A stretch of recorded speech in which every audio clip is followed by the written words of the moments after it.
my mom had fulfilled what she was put on earth to do. And if I were to die today, could I say the same? And the answer was no. And so I started pulling down the dreams that I put on the shelf and started working towards them, crossing them off my list. And one of them was the TEDx talk.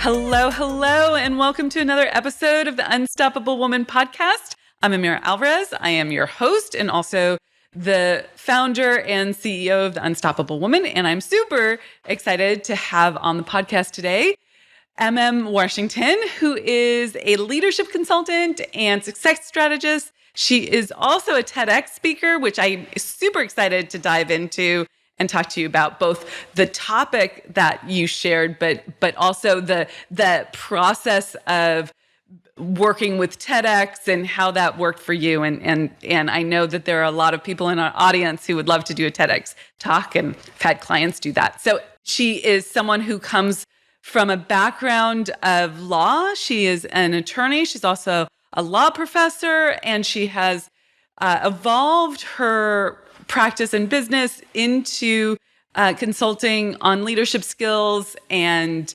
helping individuals and teams and organizations worldwide do more of what they love to do.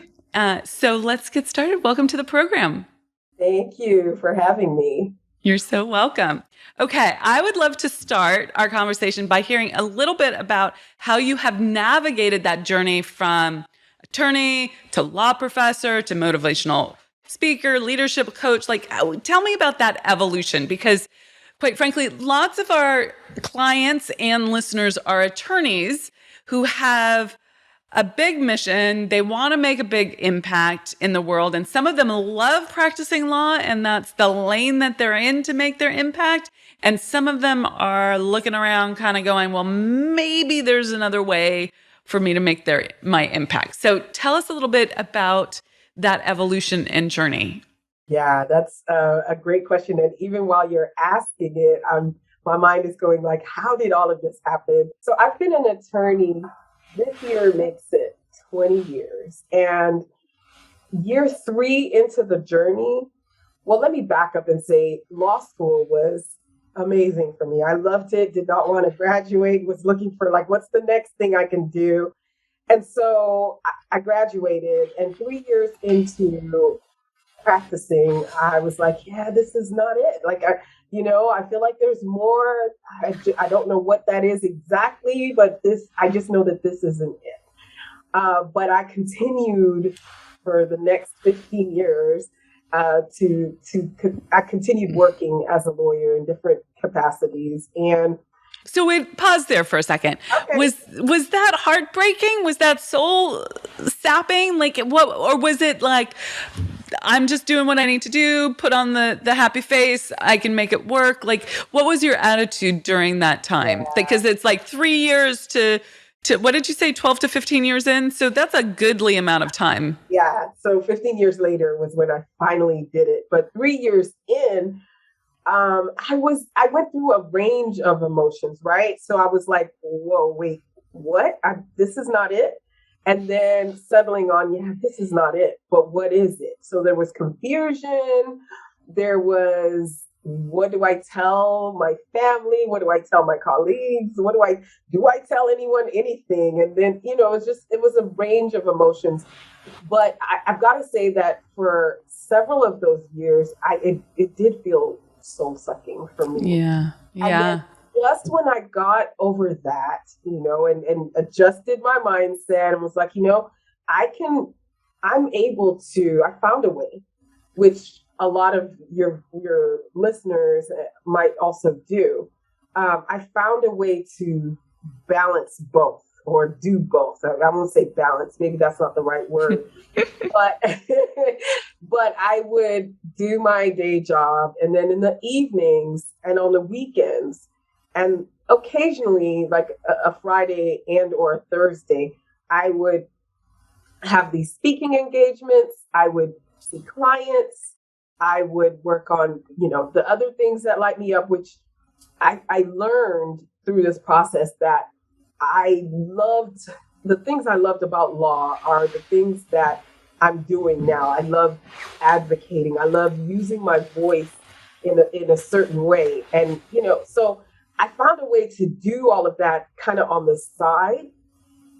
And when I reached that point where I'm like, okay, maybe I can just continue doing both of these, my faith is like, okay, I just got a nudge inside of me that was like, okay, now it's time.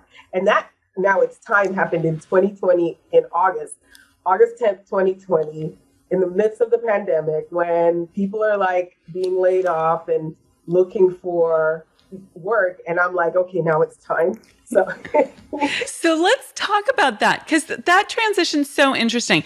I've worked with a lot of women who have transitioned mostly from corporate working for someone else, but into working for themselves. And you have a slightly different story. You were working, I don't know if you were working for someone else, or were you working for someone else? Okay, so you were working for someone else and then moving to yourself. And there's always this question, do I rip off the Band-Aid and make the leap of faith before I have the business completely set up? Or do I do it slowly and build it until I feel comfortable to make that leap, which is the way you went?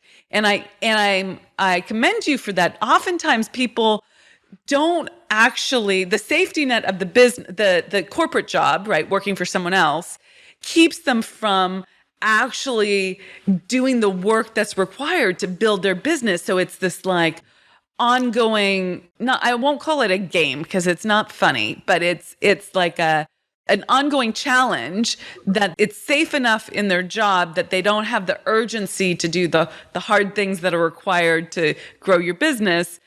And they're saying to themselves, I'm going to leave when my business is at such and such a level, but they don't get there ever because they're in this comfort zone. And it's a really catch-22 place. And I've just seen that happen over and over and over again for people.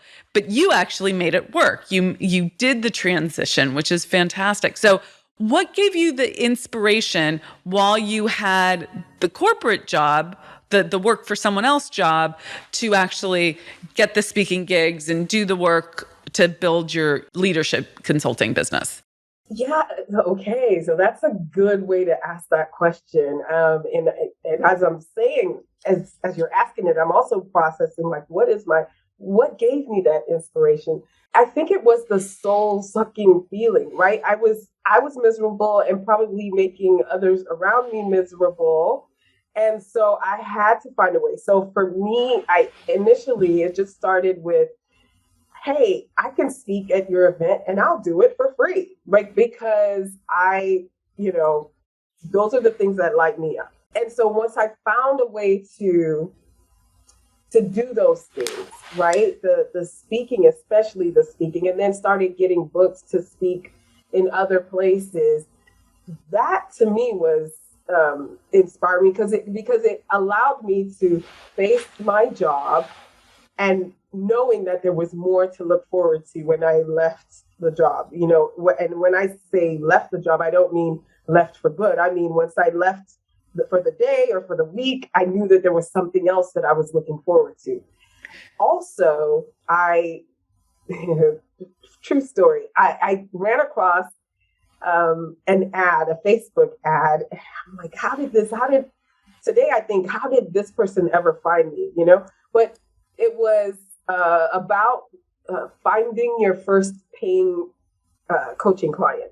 Mm-hmm. And so I signed up for that program and learned a whole bunch of things about a whole new world out there of, the knowledge world, or the, whatever we want to call it, information world, or whatever. So it's sort of like online digital marketing, exactly. Right? Yeah, and yeah. So it just opened up my eyes to, and so it began this journey of taking course upon course upon course, which also is not a good thing, but I mean, it fed me in that moment, right?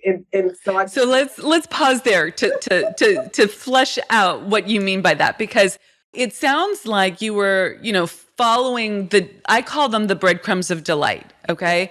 That like the things that light you up and you just kind of follow them and you like one leads to the other and it's like this path of breadcrumbs that you're following. And you found this world where there were all these courses and it was this brand new world, which I remember when like that, I had that experience many, many years ago. And it was like, holy smokes, look at this. And it was like being in school again. You talked about loving law school, right? Like you could succeed by studying, which for someone like you and someone like me, that's a very that's like our lane. Like we study, we are good students. We know how to succeed in that arena. Right. But you also said, I'm just splicing this apart. You also said that may not have been such a good thing. And I'm going to read between the lines because I see this happen for so many people.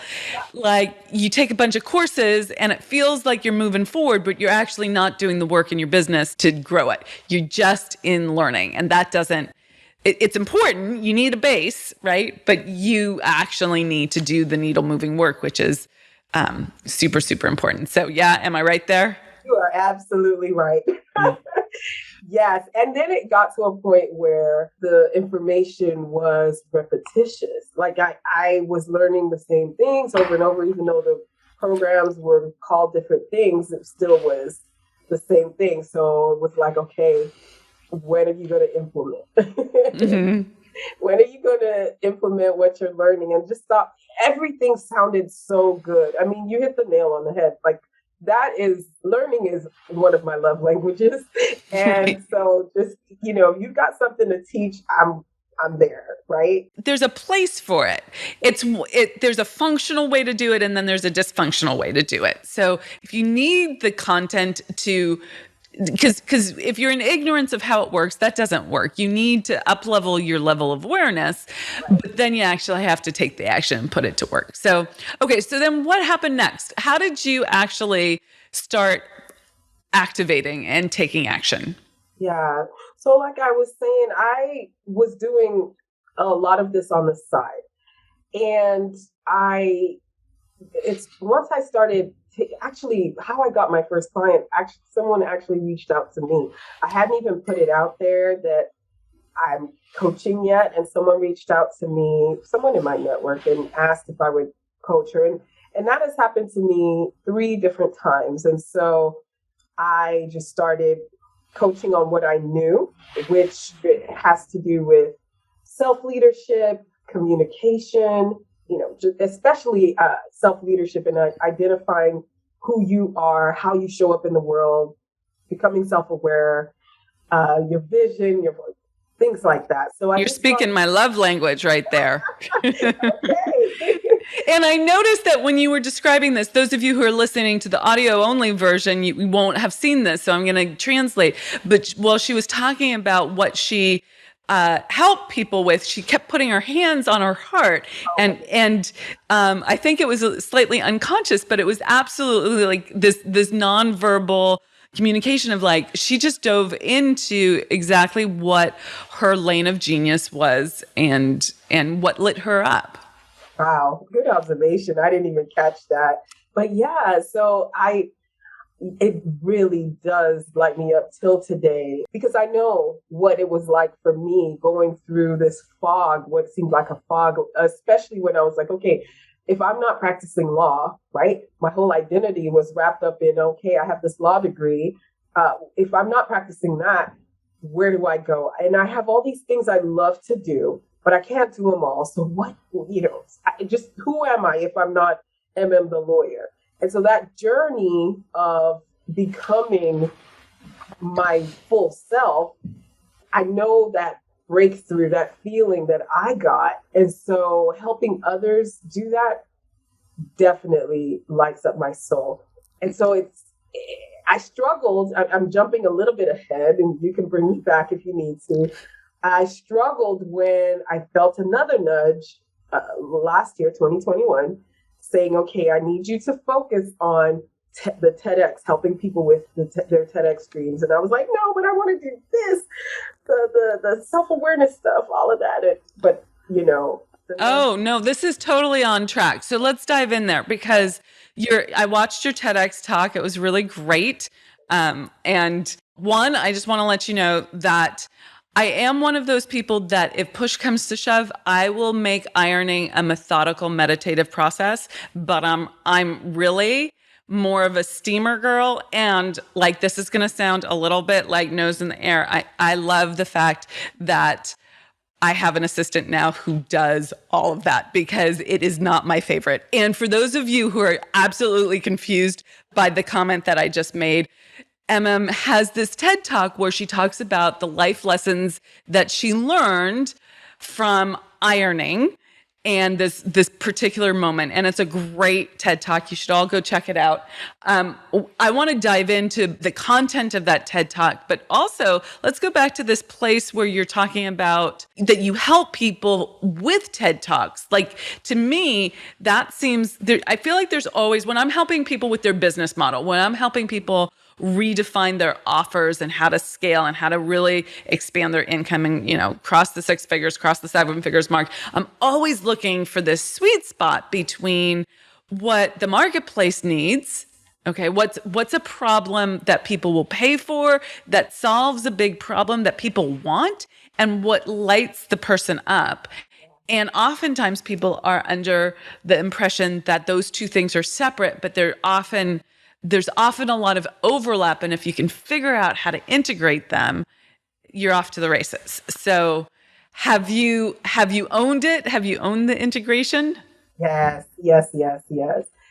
I didn't at first. It was a struggle because I felt like every multi-passionate person would feel. I felt like, oh my gosh, I'm limiting myself if I'm only focusing on helping people with their TEDx vision. But it has ended up allowing me to incorporate both sides of me, both sides of the way that I like to show up, that I like to help people.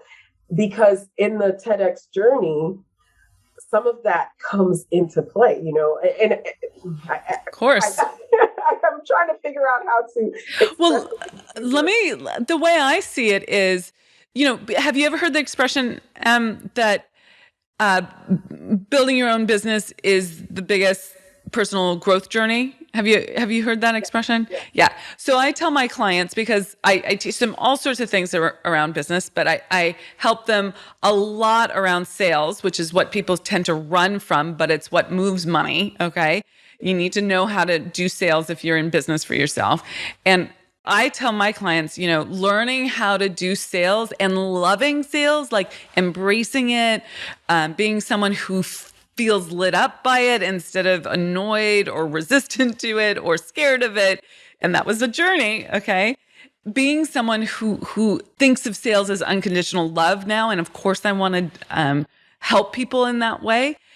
That was the biggest personal growth journey. I learned so much about myself in that process. And I think that's what I hear you saying about teaching TED Talks. Like, there's so much personal growth and business growth that you need to learn in the process. Yes? Exactly. Yeah.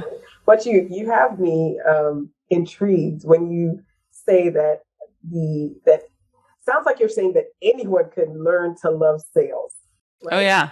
Okay. You have to be you have to want it badly enough, meaning you have to be so committed to your vision for your life and for your business that has to be bigger than your fears. And then you have to learn the skill set, which is both inner game and outer game of it. But if you're committed, if you want it badly enough, then it's absolutely a learnable skill, and you can fall in love with it, and it can feel as delightful as how you feel speaking on stages. Okay. Yeah. I will talk to you about that later. Okay. Yeah. So, but back to the question that you asked, coaching aspiring TEDx speakers has allowed me to work on, just like you mentioned, the inner game, the outer game, and just really combine the identity, self-awareness piece. It's a big piece really with any goal or with life in general, right? but also just especially with the TEDx journey, because there are moments along that journey, speaking from personal experience, speaking from the experience of my own clients. There are moments in that journey where you doubt yourself, where you question, why am I doing this? What possessed me to even put my name in the, in the hat, right? And so I've been able to fulfill both for myself and also for clients, right? That's the joy so now I have no problem showing up as Emem, the TEDx coach.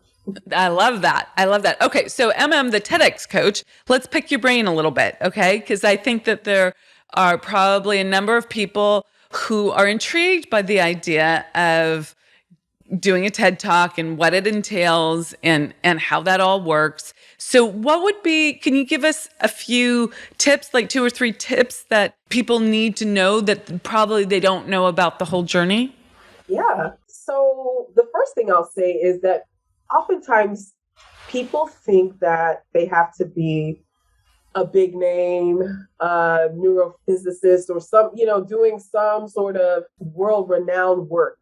And the answer and I actually was one of those people that thought that.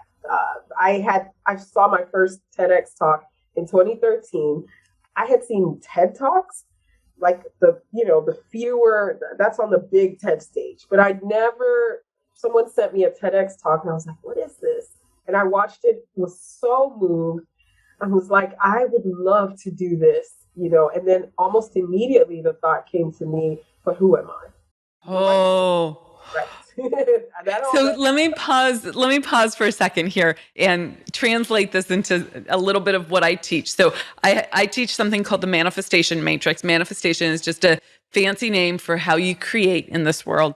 And the first 2, it's a matrix because you can jump all over. But if you look at it linearly, that's a hard word to say for me, in a direct line, it starts with desire. And then in an instant, all the doubt comes in, and denial is the very next stage. And you go into the who am I? How could I possibly think I'll be a fool to do this? Right. All of that. So, okay. So you're not alone, Em.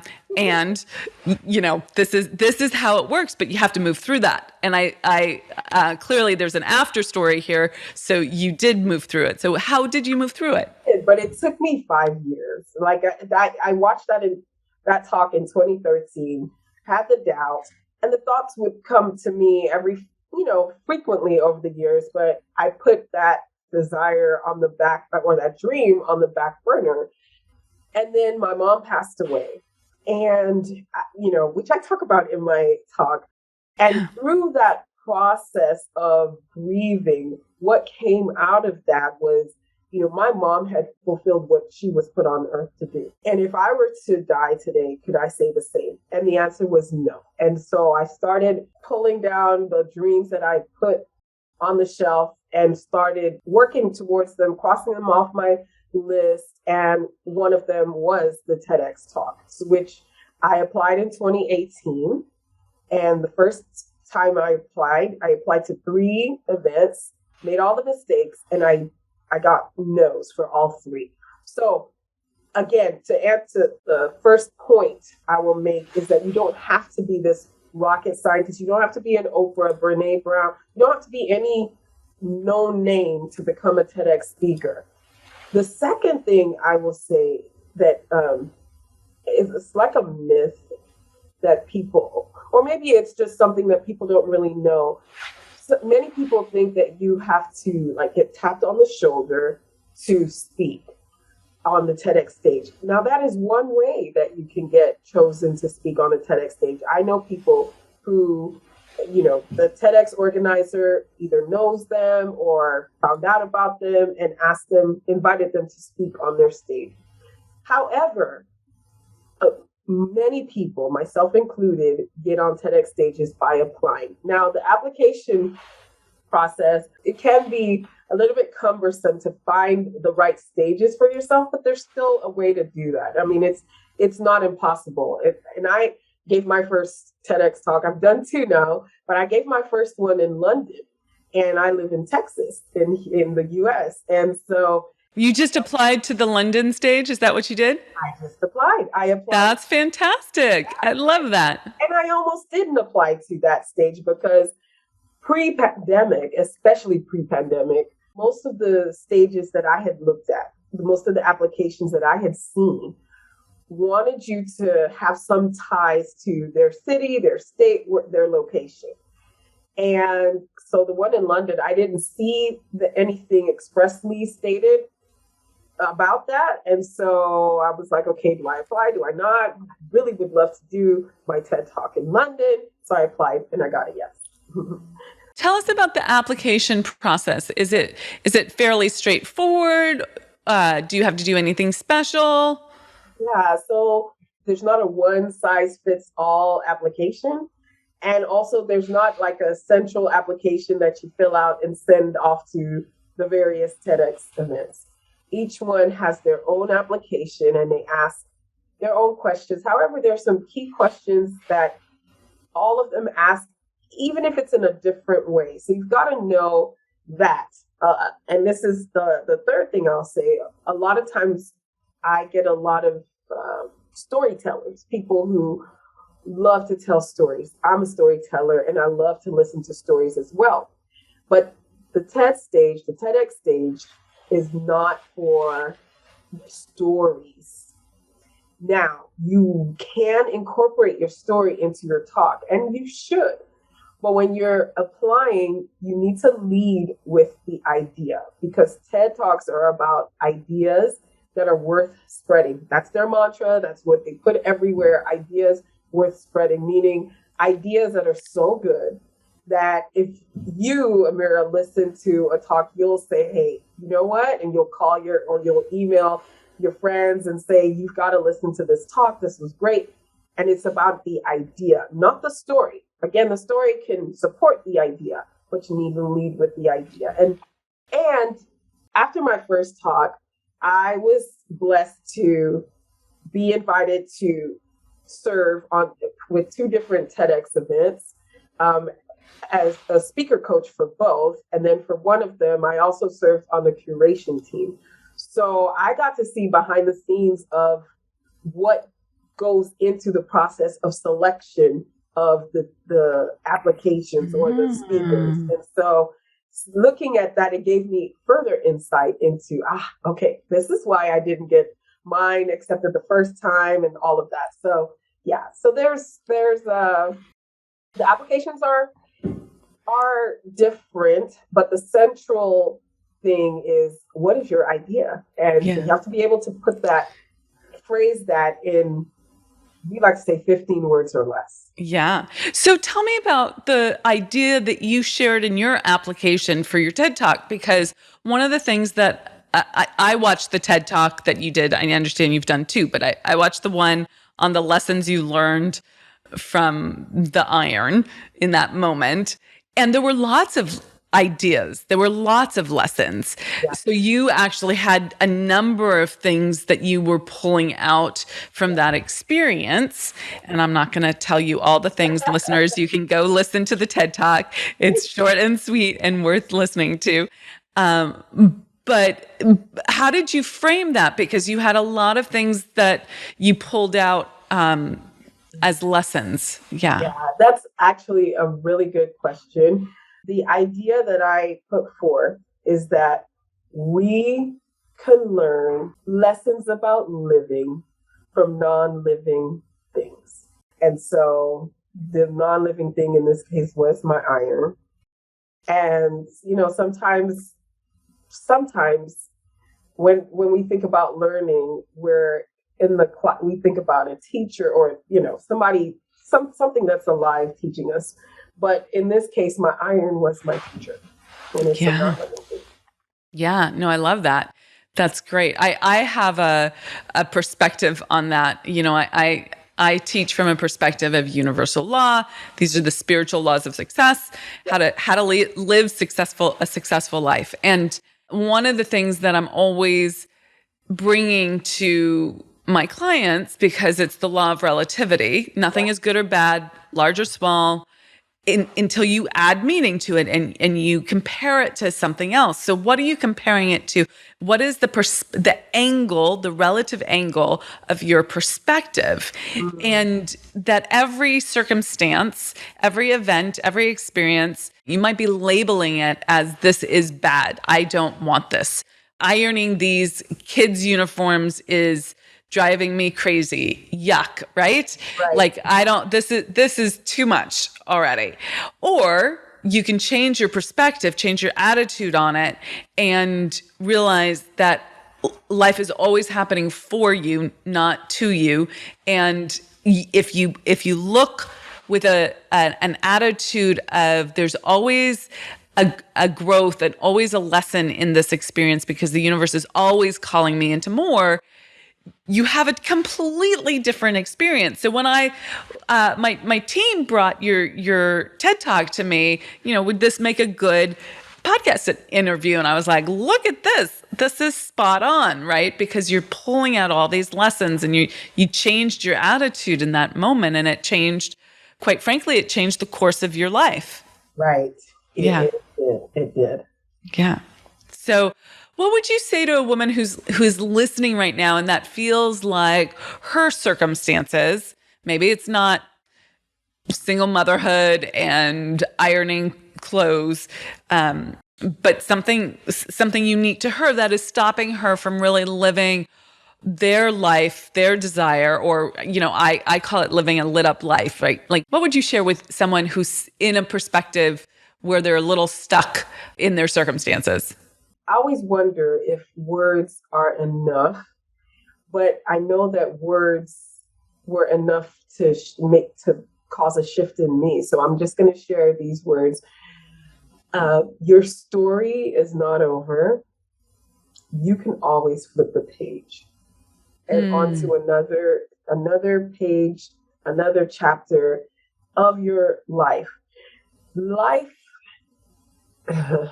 This, not to sound philosophical, but life happens to all of us, and how we respond to it in every time it happens, how we respond determines what we get out of it. And so, there's several instances in my own journey where I did feel stuck. But the one thing that I learned early on, and that has carried me through every situation, every chapter, every page, is the ability to hope. The ability. So I just want to encourage you to find in yourself that ability to hope for better, to hope for more. And when you allow yourself to hope, it allows you to dream again. It allows you to start taking steps. Baby steps are still steps, but taking steps towards accomplishing that dream. And when you achieve even the littlest thing, you'll be surprised at the excitement, the joy, and the momentum that comes from that. I love that. I love that. Hope is so essential. So I have a little saying that might sound like it's in conflict with what you said, but it's absolutely not, which is that hope is not a strategy. Like, it's not the thing that is going to get you booked on a TED stage, right? You have to take the action. You have to submit the application. Yeah. But without hope, without any nugget of possibility, right? You don't have the motivation. You don't have the inspiration. You don't have enough there to start taking the small steps. So hope is absolutely essential. Yeah. So before I ask my final questions, I would love to give you an opportunity to share with people where they can find out more about you and your TEDx coaching, and even where they can find your TEDx talk. Yeah. So first place I'd say is you can always send me an email, emem@ememwashington.com. And if you do, please let me know that you found me here on Amira's podcast, because I would love to give something special, especially to you. Also, I am Emem Washington on Instagram, LinkedIn, Facebook, everywhere, just MM Washington. And send me a message. I respond to all my messages. It might take a moment to respond, but I do respond to every message I receive. Fantastic. And in case you're wondering how to spell Emem, it's E-M-E-M. So MM Washington. Okay. As someone who has one of those names that is not necessarily always spelled correctly, I'm, I've got your back on that one. Okay. Okay. So you're on the growth journey. You're on the business journey. You're evolving and growing. How do you continue to learn to stay on top of your game? What is your learning now? If you're not the course addict anymore, where are you doing your growth? Yeah. So I'm not the course addict, but I still do sign up occasionally. I'm always growing, always wanting to learn. I think a big chunk of that comes from being in a couple of masterminds and just learning and growing from other people in other spheres. I also strongly believe in having a coach. There have been moments where I've had 4 coaches for different things. At the moment, I have 2. And I suspect that I will have at least one coach for the rest of my life. I just feel like that's what works for me, that allows me that accountability, the ability to brainstorm and bounce ideas, and then just having that cheerleader to pour into me and to cheer me on. So I think those are the ways that I'm learning. Of course, books and podcasts for sure. That's a given. I think I love that. Yeah, I love that. Okay, final question. What makes you an unstoppable woman? Ooh. Okay, what makes me an unstoppable woman? I tell you what, in a nutshell, my journey to motherhood was plagued with 4 losses, 2 miscarriages, 2 stillbirths. Mm-hmm. And it was in that season that I learned about the power of hope. I now have 2 sons who are teenagers. And that journey is what informs, or what came out of that journey is what informs anything. So like you tell me, the doctor told me you will not be able to have children after a certain surgery I had to remove fibroids.